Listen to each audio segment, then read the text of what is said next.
Last night in Kabul, La nuit dernière, à Kaboul, les États-Unis ont mis fin à 20 ans de guerre en Afghanistan, la plus longue guerre de l'histoire américaine. Nous avons mis fin à un pont aérien qui était le plus grand de l'histoire, avec plus de 120 000 personnes évacuées vers la sécurité. Ce chiffre est le double de ce que les experts pensaient possible. Aucune nation dans le monde n'a fait quelque chose de semblable dans l'histoire. Seuls les États-Unis avaient la capacité et la volonté de faire cela, et nous l'avons fait aujourd'hui.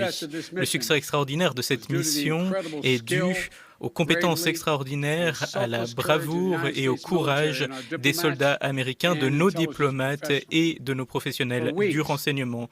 Pendant des semaines, ils ont risqué leur vie pour faire en sorte que les citoyens américains, les Afghans qui nous ont aidés et les citoyens de nos pays alliés, de nos partenaires et d'autres puissent quitter le pays par avion. Ils l'ont fait en faisant face à la foule qui essayaient de quitter le pays. Et ils l'ont fait en sachant que les terroristes de l'EIK, des ennemis des talibans, étaient dans ces foules.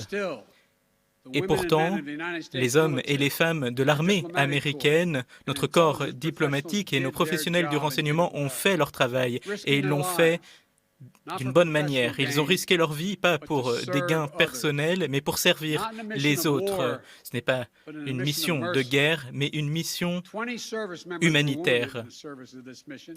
20 des soldats sont morts, 13 héros ont donné leur vie pour ces missions. J'étais à la base aérienne de Dover pour le transfert et nous devons à ces héros de la reconnaissance et nous devons jamais oublier cette reconnaissance que nous leur devons. En avril, j'ai pris la décision de mettre fin à cette guerre.